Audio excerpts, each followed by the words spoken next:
Hello to all my students. This is a recorded discussion on Chapter 3, which is all about Security Part 1, Auditing, Operating Systems, and Networks.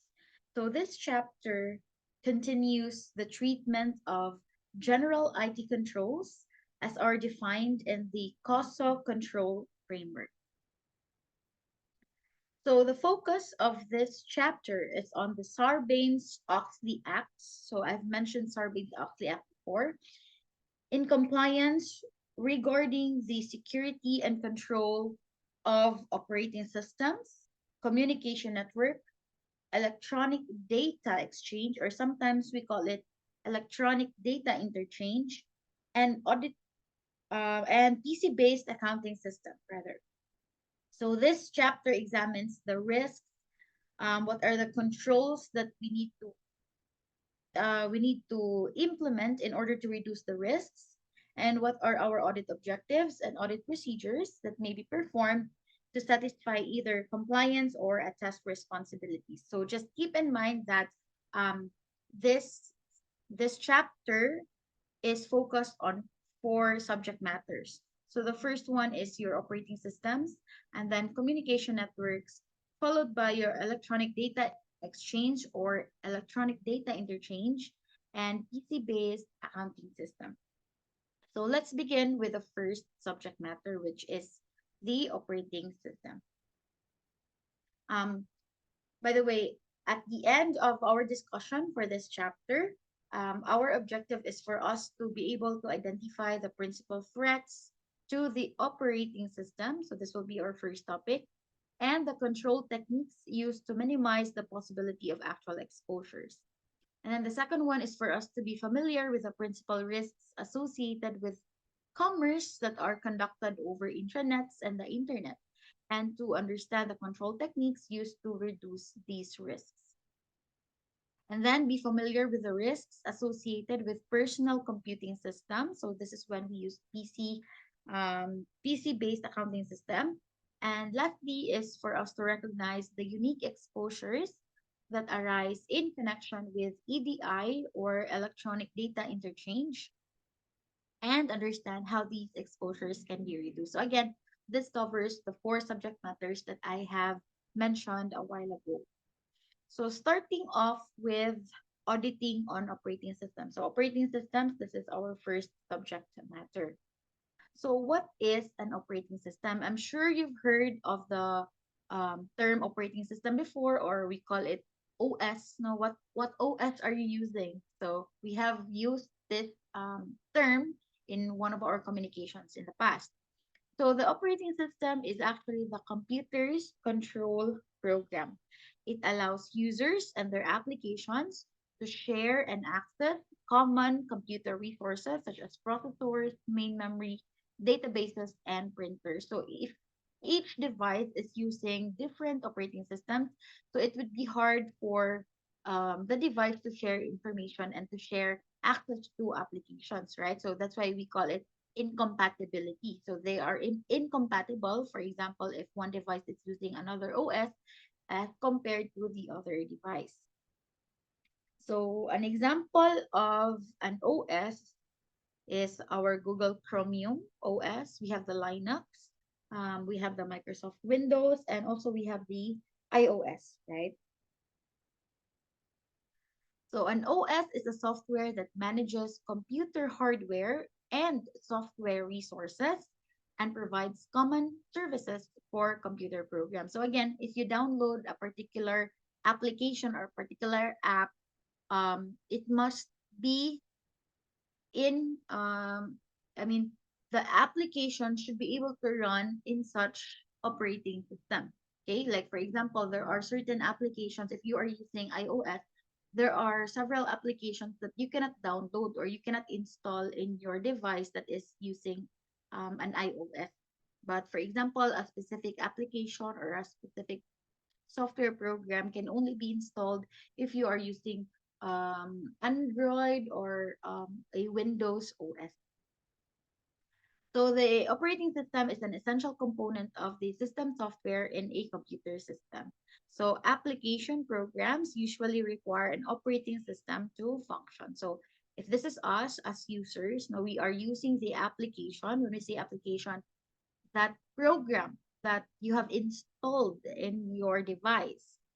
So it will run through the operating system and then through the use, of course, of our hardware. So when we say hardware, the thing that is tangible that you can touch or feel, like for example, your cell phones, your laptop, or your computer sets.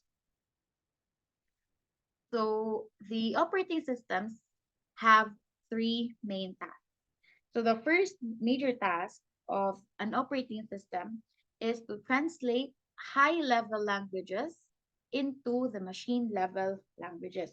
So for example of high-level languages are your COBOL, C++, BASIC, and SQL. So these the languages that is referred to here are your programming languages, like what I have mentioned a while ago. So into you will translate it into the machine level language that the computer can execute. Okay. So the translator modules of the operating system are what we call compilers and interpreters.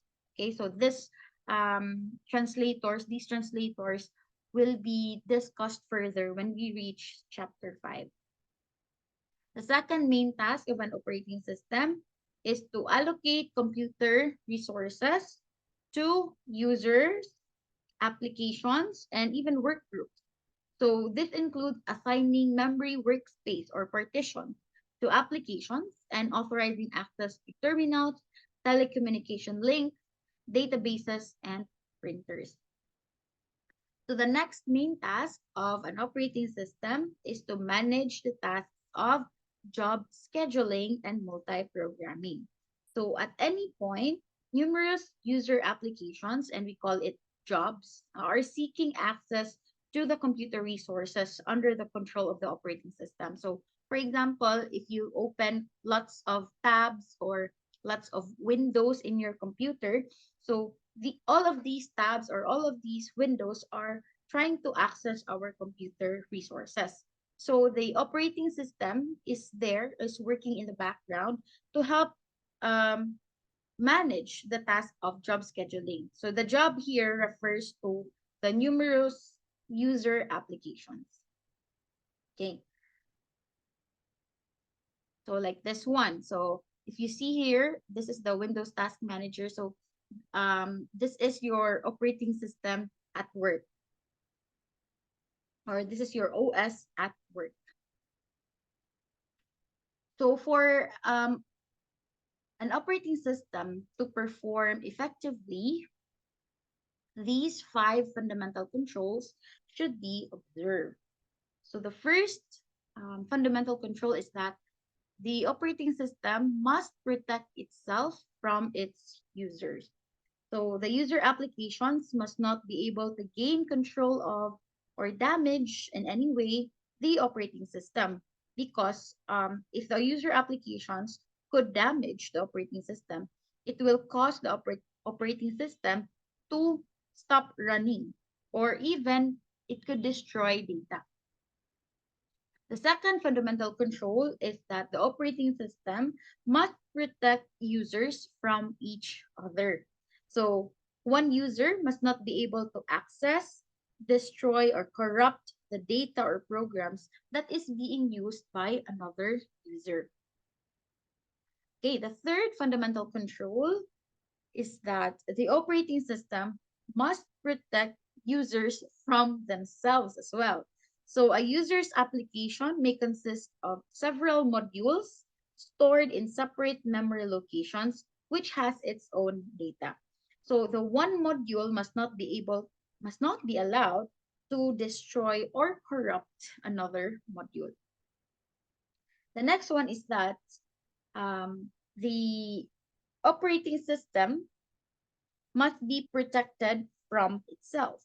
Okay, so it must safeguard its own programs from accidental corruption and could affect another modules inside its program. The next one is that the operating system must be protected from its environment. So the environment here refers to the external environment. So in the event of a power failure or of other disasters occurring, the operating system should be able to achieve a controlled termination of activities from which it can later recover. And then we can insert our disaster recovery plan in this area.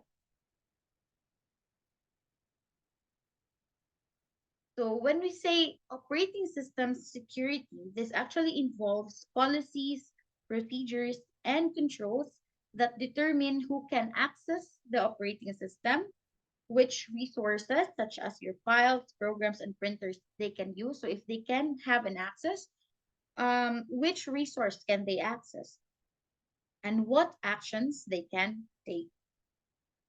So the following security components are found in a secure operating system. So we have four security components.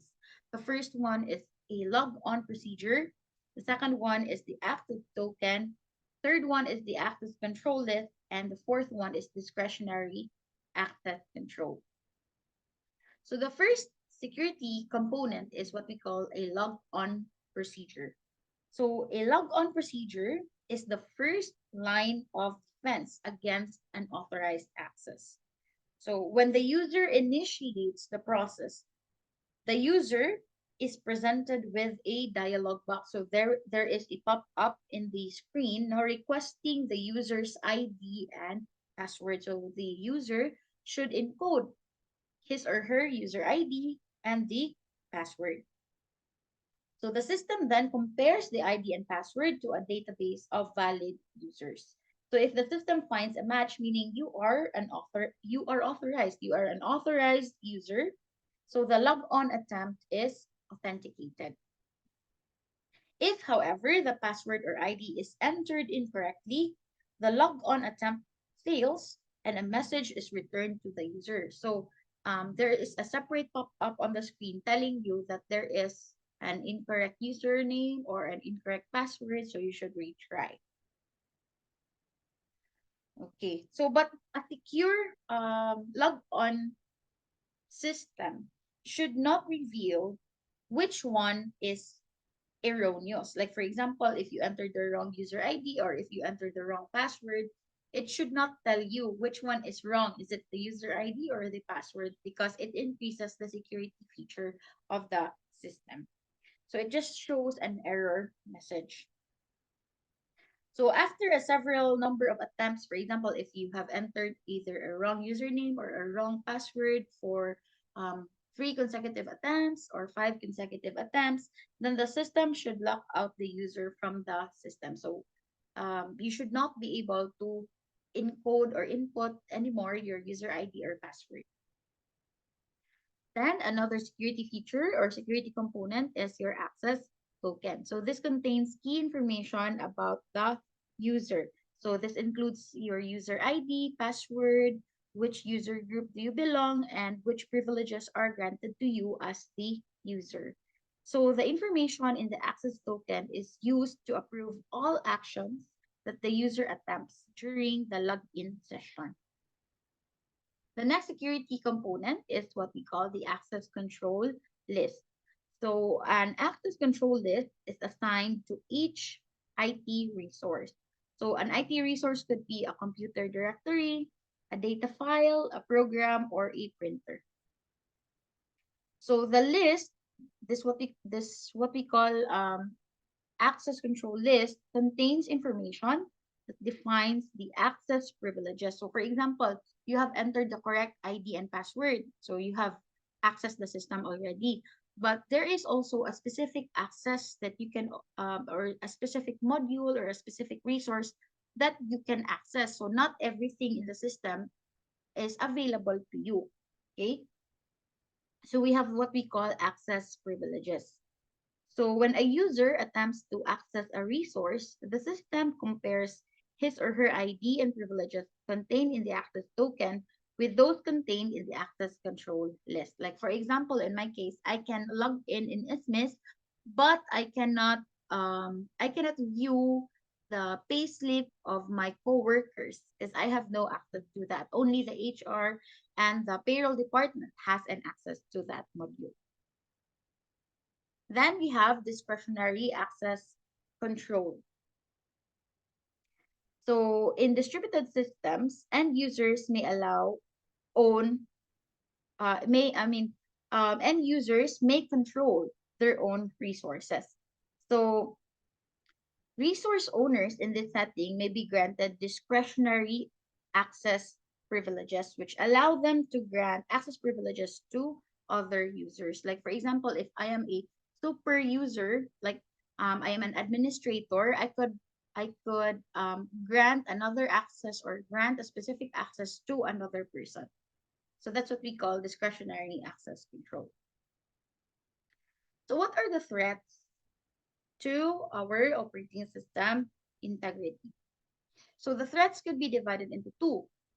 It could be an accidental threat or an intentional threat.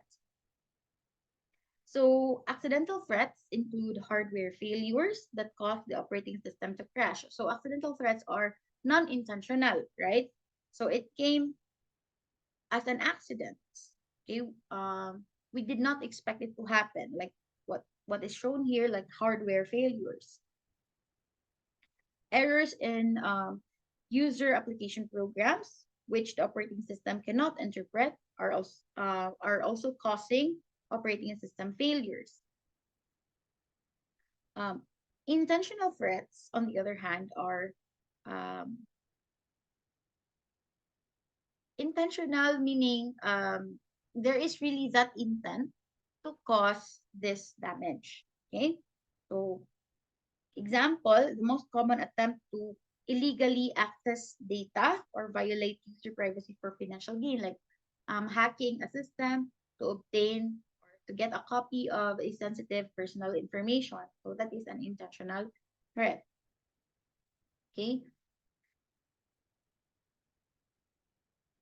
So to reduce the threats to the integrity of our operating system, we have these operating system controls.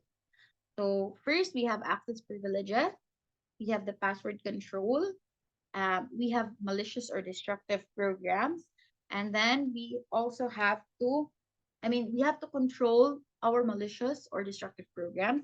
And then we have to implement system audit trails. Okay. So the first one is your access privilege. So management should ensure that individuals are not granted privileges that are that are incompatible with their assigned duties. Like what I've mentioned a while ago, since I could access ISMIS, but I am a mere faculty member, so I should not be given an access to the salaries or the payslip of my coworkers. So that is a classic example of controlling access privileges. So the audit objective is to verify that access privileges are consistent with separation of incompatible functions and organization policies. So this is what we should aim to audit or to check. As auditors, we should check whether the privileges that are granted to the members of the audit client committee, audit client company are not incompatible with their actual work or duties in that client company. So to achieve this audit objective, these are the audit procedures that we can follow. So we can review or verify whether there are policies for separating incompatible functions. We could check a sample of user privileges, especially access to data and programs. We could review security clearance checks of privileged employees. We can check if there is any formal acknowledgments to maintain confidentiality of data. Like, for example, there is a signed non-disclosure agreement or confidentiality agreement, and is something that is a formal contract or a formal agreement between the company and the employees. And then we could also check the user's log on time. So, okay, this is an example of controlling access privileges. Like, for example, here you can select which users would you like to limit access, and then you can check or uncheck whether you want this user to access a specific resource. Okay, so these are the list of permissions. Next, we have password control. So what do we mean by password, by the way? A password is a secret code that the user enters to gain access to systems, applications, data files, or a network server. So for us auditors, our audit objective when it comes to password control is to ensure adequacy and effectiveness of password policies for controlling access to the operating system. So for example, there is a password, but do not write the password in a post-it and then um, stick it on your monitor because that would defeat the purpose of having a password, right? So the audit procedures for us to achieve our audit objective is for us to review or verify whether passwords are required for all users and whether there are password instructions for new users. So like for example, there is a default password. If you are a new user, there is a default password and there is an instruction to change that default password to a new password. And then there is also that prompt to change passwords regularly. Like for example, when I logged into SSS Online, there is a certain password expiry date. So if the password expires, I have to assign another password. You can also check the password file if there are any weak passwords. Like weak passwords are those passwords that could be easily guessed. um, we can also verify the encryption of the password file, check the password standards, and check account lockout policies. Like, for example, when is a specific user being locked out? Like, for example, three wrong attempts, or five wrong attempts, and so on. Okay, so a password could be a reusable password or a one-time password or OTP, right? So reusable passwords is like entering the same password every time you log in. Like for example, if you want to log into your Facebook account, you will have to use your password. That is a reusable password. But we also have what we call one-time passwords or OTP. For example, if you are sending a money from your bank account to another person. So to authorize that transaction, the bank will send you an OTP or a one-time password.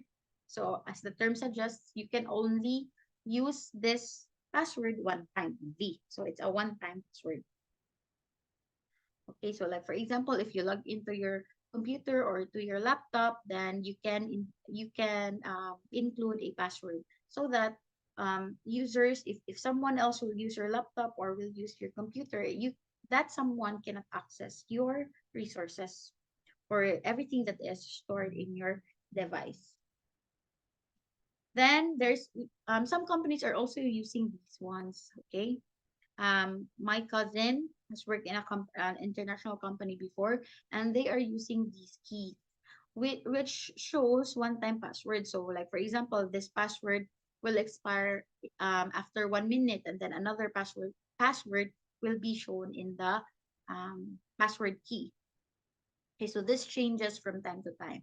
Um, Aside from using these kinds of one-time passwords, using a key, we also have what we call an authenticator app that you can download in your phones or devices, which refreshes its password every 30 seconds or every 1 minute. So we call it authenticator app. The next one is for us to control malicious or destructive programs. So the audit objective for this part is to verify effectiveness of procedures to protect against programs such as viruses, worms, backdoors, logic bombs, and Trojan horses. So there are several malicious or destructive programs. So as auditors, we have to check whether our audit client has installed applications, softwares, or programs that would help prevent um, the spread of these destructive programs so that the data or any resources stored in our client's device will be protected. So the audit procedures for us to reach this audit objective is for us to review or verify whether there is a training of operations personnel concerning destructive programs. Like, would they know what to do if in case there is, or if a certain file is being corrupted by a virus or a worm? So do they know what to do? Are they trained? So we can check that one. We can also test new software prior to being implemented, whether this software is safe to be run in a computer, or does this software contain any virus or any destructive program. We can also check the currency of antiviral software and the frequency of upgrades, if there is any. So what do we mean by computer virus? A computer virus is a malware program that, when executed, replicates by inserting copies of itself, possibly modified into other computer programs, data files, or the boot sector of the hard drive. When this replication succeeds, the affected areas are then said to be infected. So if you notice, like if you open a USB or a file stored in a USB, there are several files, the same file names, right? But the other file names um, looks weird. So maybe that area or that file is already infected by a virus. So to deter this one, we can install antivirus softwares. There are free versions, but these free versions are only basic. So if you want an upgraded version, so you can buy um, a better antivirus software. Next is a computer worm. A computer worm is a standalone malware computer program that replicates itself in order to spread to other computers. So often it uses a computer network to spread itself, relying on security failures on the target computer to access it. So how is it different from a computer virus? So unlike a computer virus, a computer worm does not need to attach itself to an existing program. So in a computer virus, it must be attached to a certain program. And once you run that program, that's the time it would infect. Okay. So worms almost always cause at least some harm to the network, even if only by consuming bandwidth, whereas viruses almost always corrupt or modify files on a targeted computer. So this is an example of a worm. We call it the plaster worm, showing a message left for Microsoft CEO Bill Gates. So can you see the message here? So it was actually spread through a computer worm. Then we have a Trojan horse. So, or aka Trojan.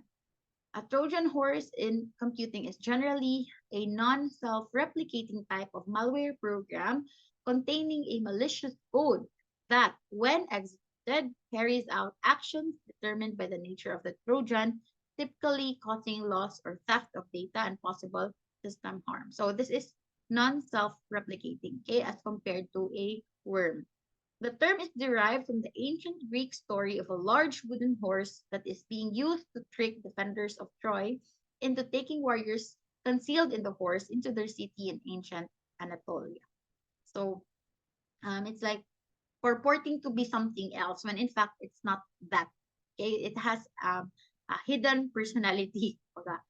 So a Trojan often acts as a backdoor, contacting a controller, which can then have unauthorized access to the affected computer. So if there is a Trojan horse in your device and you will then execute that program, someone else can use that one as a backdoor, so that someone else, no, outside of your organization, can already access your files stored in your computer. Okay, the next one is system audit trail controls. So for this part, our audit objective is to ensure that the established system audit trail is adequate for preventing and detecting abuses, reconstructing key events that precede system failures, and planning resource allocation. So the term itself, trail. Trail is like um something that you can follow through, right? So if you can see like for example in a forest, if you can see a trail, you can follow that trail and then you will reach a specific um, part of the forest. So an audit trail gives you an idea, or it's like a log, transaction log that shows the movements or the actions being undertaken in the system. So our audit procedures for this one is for us to review or verify how long audit trails have been in place. We can check the archived log files for key indicators. We can check the monitoring and reporting of security violations. Like for example, na in ISMIS in USC, um, we do our enrollment in the ISMIS, the system called ISMIS. So for example, if one student complains that one subject from his study load was deleted, and we would want to investigate who deleted that subject, no, from the study load of of the student. We can check the audit trail or the log files because it will show the username of the person who deleted it, when was it deleted, and so on. So it gives us relevant information as to what happened. Okay, why was it deleted? Audit trails can be used to support security objectives in three ways. So first, we can use audit trail to detect unauthorized access to the system. We can also use audit trails to facilitate the reconstruction of events because we can see up to what date or up to what time was the system functioning correctly, and then up to this time we can reconstruct our transactions. Audit trails can also promote personal accountability because as users, we will become wary. We will become accountable of our actions because the audit trail will show what actions did we do. Okay, if we did an erroneous posting of a transaction, then it will be shown there who posted it. So it promotes personal accountability. So there are two types of audit logs. We have the keystroke monitoring and then the event monitoring. So the keystroke monitoring involves recording of both the user's keystrokes and the system's responses. So this form of log may be used after the fact to reconstruct the details of an event or as a real-time control to prevent unauthorized intrusion. However, um, businesses are not so much inclined to use keystroke monitoring because it can be regarded as a violation of privacy. So most of the time, the second type of audit log is used. Call it the event monitoring. So event monitoring summarizes key activities related to system resources. So the event log typically records the IDs or user IDs of all the users that are accessing the system. When did they access? Like the timestamp and the duration, like how long did he access it for 1 hour or 30 minutes? What are the programs that were executed during a session? And what are the files, databases, printers, and other resources that were accessed by the user? So this is an example of an event monitoring audit log. So here it shows the time when a certain user accessed the system, okay, and what did that user do while he is accessing the system. Okay, so the next part is the auditing of networks. So we are done with the discussion on the auditing or the audit of operating systems. So the next part of the discussion will be all about auditing networks, which will be covered in a separate recorded discussion. Thank you very much for watching and listening to the discussion. See you all again in the next recording.